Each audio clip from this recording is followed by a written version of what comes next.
All right, people, welcome back to The Slice. And Rafa Nadal starts the season in continued amazing, astounding fashion, winning his third title of 2022 and starting the year 15-0, beating Medvedev again.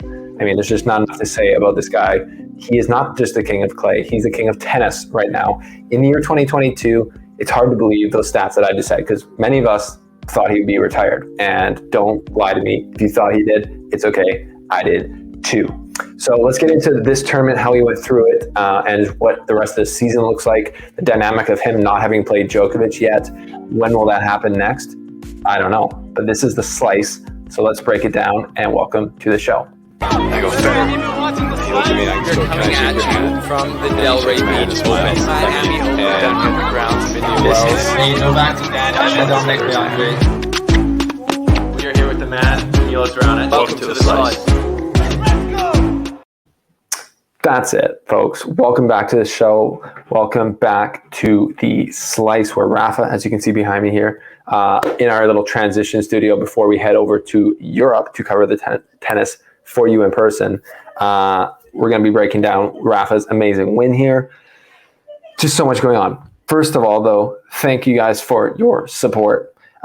If you haven't already, smash the like button, subscribe, and join the channel for bonus perks while I'm in Europe. We're going to be doing exclusive shows just for people who support on YouTube here and on Patreon. So appreciate you there. And also, shout out to our sponsor, Go Sport. They are the official tennis bag of The Slice. They make the best bags in the game by far. It's made by tennis fans, for tennis players, with thought and amazing design. As you can see there, the bags are sleek. They wear all black, and they're the only tennis bag I use. So check out the link in the description below. Shop their stuff, support real tennis brands like Go, and appreciate them for sponsoring the show.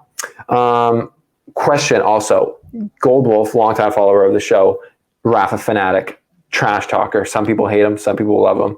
I just find him funny, and I appreciate his support. He's giving away bagel mugs to anyone who can answer the question correctly that is pinned to the chat below this. So stay tuned for that. You can get a free Bagel Time mug, courtesy of Gold Wolf. Into Rafa, what happened last week? Well, Rafa marched through a tough draw in Acapulco in a tournament that he loves, and he's played well at historically. I think it's his fifth time winning it. He marched through that draw and again showed that he's the best player on hard courts in 2022.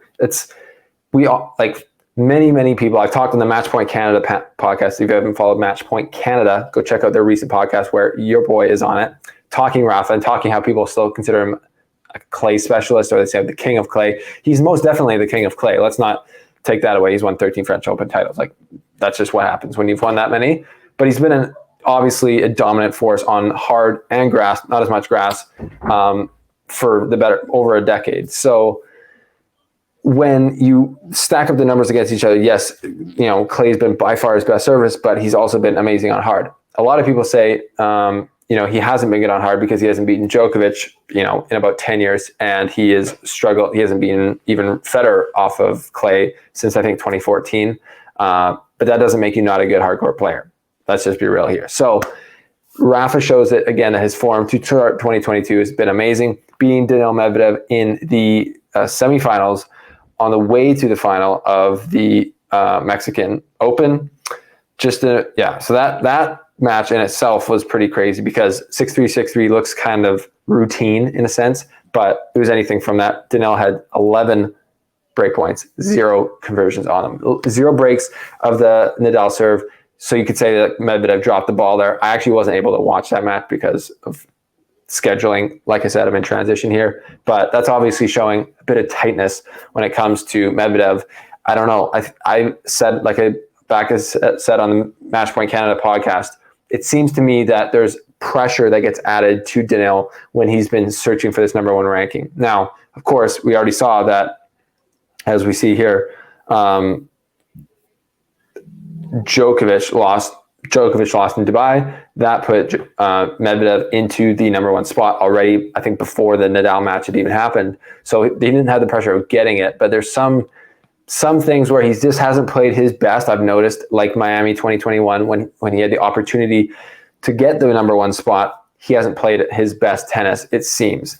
Now, that might seem like I'm taking things away from Nadal's victory. I'm not at all, because in the Australian Open, when Nadal went down 2-0, we were all thinking he just doesn't have the stamina. He doesn't have the level on hard court to take out Nadal Medvedev, who looks unstoppable right now. But then he showed that he has the physical he still has the physical advantage somehow when he's 35 and Nadal Medvedev's 25 to come back from 2-0 down. Now this is a shorter format in 3 sets, and Rafa is just the big match player that he is, the experience in the big moments, the way to serve himself out of trouble. 11 break points saved out of 11.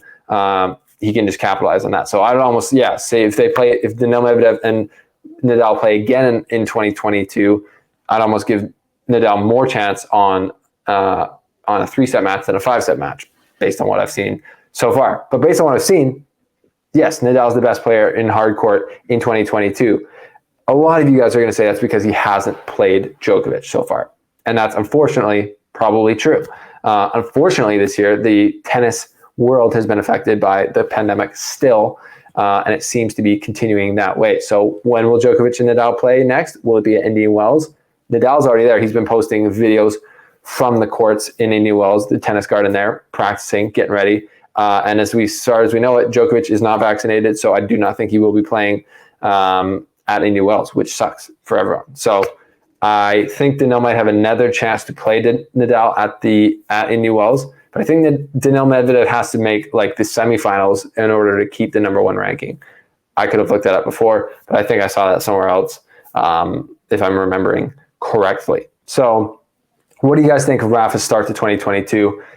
Is it the best he's ever had? The stats would show, I think it is the fastest start he's ever had in a start to his season. So it's just incredible. 2022, the man's 35 years old. It's very reminiscent of the 2017 season for Roger Federer, if you remember that. Same age.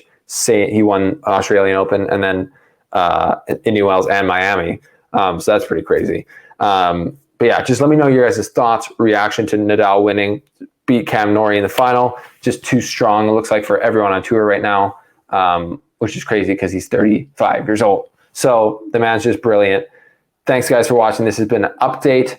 Subscribe to the channel. Make sure you check out our Patreon and our membership here on YouTube, where you can support my travels to Europe, which is happening very, very soon for the clay swing, which I am super stoked about. So thank you guys for your continued support. Let me know your thoughts below, and we will see you very soon.